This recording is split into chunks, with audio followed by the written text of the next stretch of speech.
ವಿಧಾನಸಭೆಯ ಕಲಾಪದಲ್ಲಿ ಸಾಲದ ಕುರಿತಂತೆ ಸಮರ ಉಂಟಾಗಿದೆ. ಹೀಗಾಗಿ ಆಡಳಿತ ಹಾಗೂ ವಿಪಕ್ಷಗಳ ನಡುವೆ ಮಾತಿನ ಚಕಮಕಿ ಉಂಟಾಗಿದೆ. ವಿಧಾನಸಭೆಯ ಕಲಾಪದಲ್ಲಿ ಸಾಲದ ಸಮರ.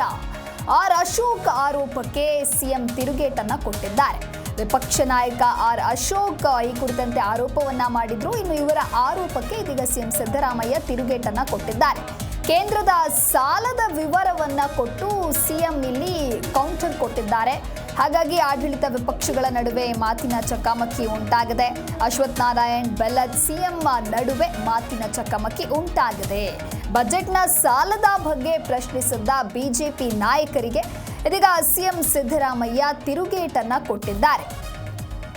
ವಿಧಾನಸಭೆ ಕಲಾಪದಲ್ಲಿ ಸಾಲದ ಸಮರ ಉಂಟಾಗಿದೆ. ಸಾಲದ ಕುರಿತಂತೆ ಚರ್ಚೆಗಳು ನಡೆದಿದೆ.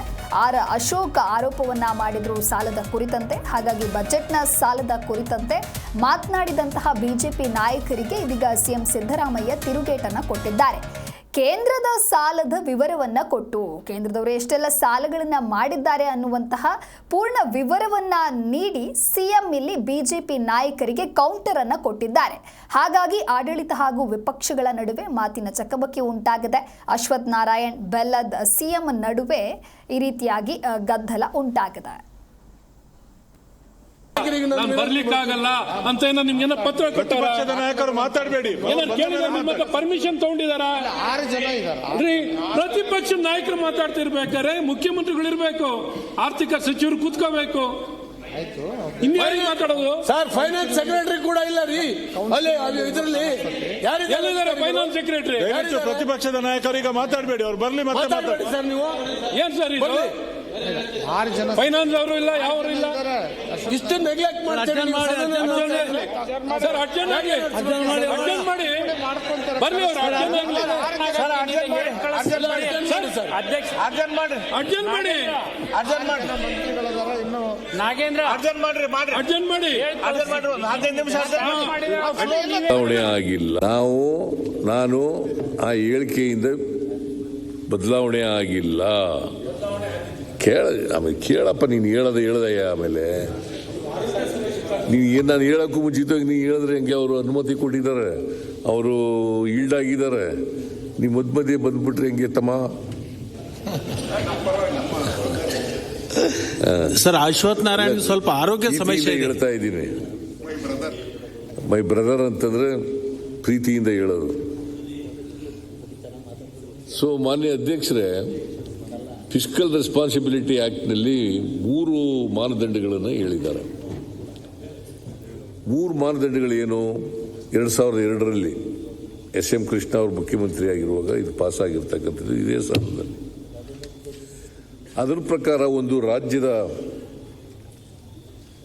ಆರ್ಥಿಕ ಪರಿಸ್ಥಿತಿ ಆರೋಗ್ಯಕರವಾಗಿರಬೇಕಾದ್ರೆ ಏನೆಲ್ಲ ಮಾನದಂಡಗಳಿರಬೇಕು ಅಂತ ಹೇಳಿದ್ದಾರೆ. ಫಿಸ್ಕಲ್ ರೆಸ್ಪಾನ್ಸಿಬಿಲಿಟಿ ಆಕ್ಟ್ ಓದಿದ್ದೀನಿ ಅಂತ ಅನ್ಕೊಂಡಿದ್ದೀನಿ ನಾನು. ಅದರ ಪ್ರಕಾರ ರೆವಿನ್ಯೂ ಸರ್ಪ್ಲಸ್ ಇರಬೇಕು.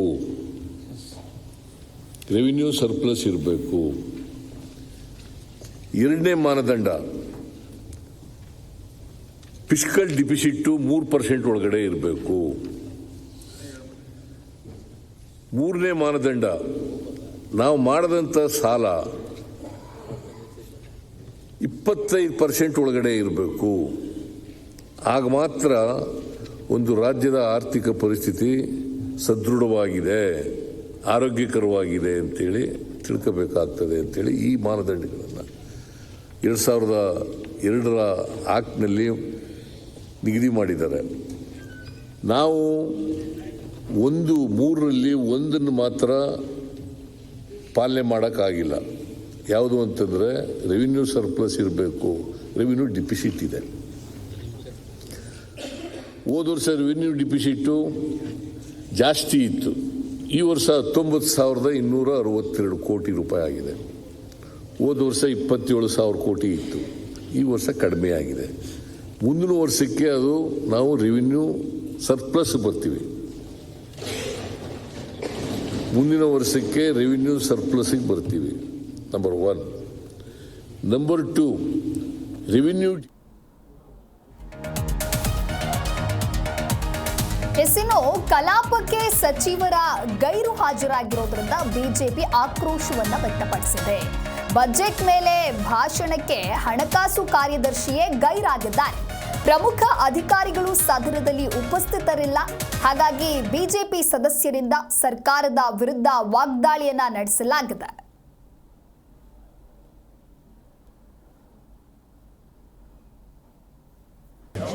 ಕರ್ನಾಟಕದ ಇತಿಹಾಸದಲ್ಲೇ ಒಂದು ದಾಖಲೆಯನ್ನ ನಿರ್ಮಾಣ ಮಾಡಿದ್ದಾರೆ.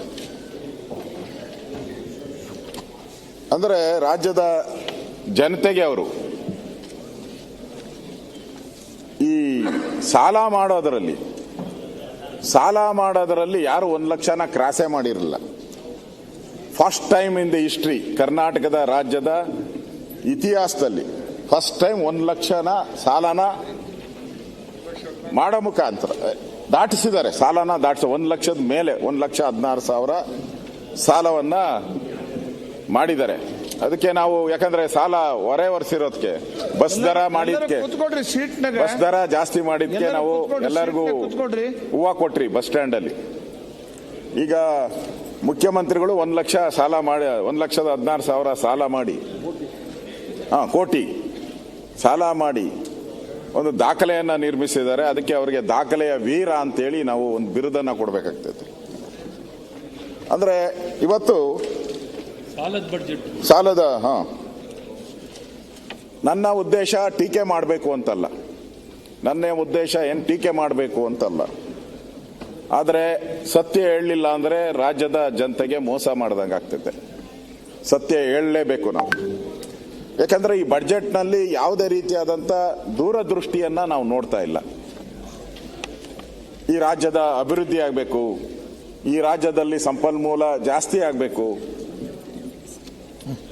ಆದಷ್ಟು ಜನಗಳಿಗೆ ಸೌಕರ್ಯ ಇರತಕ್ಕಂಥ ಅಭಿವೃದ್ಧಿ ಕಾರ್ಯಕ್ರಮಗಳನ್ನ ನಾವು ಮಾಡಬೇಕು. ಆ ರೀತಿಯಾದಂಥ ಯಾವುದೇ ಯೋಜನೆಗಳಿಲ್ಲ, ಎಲ್ಲ ತಾತ್ಕಾಲಿಕ.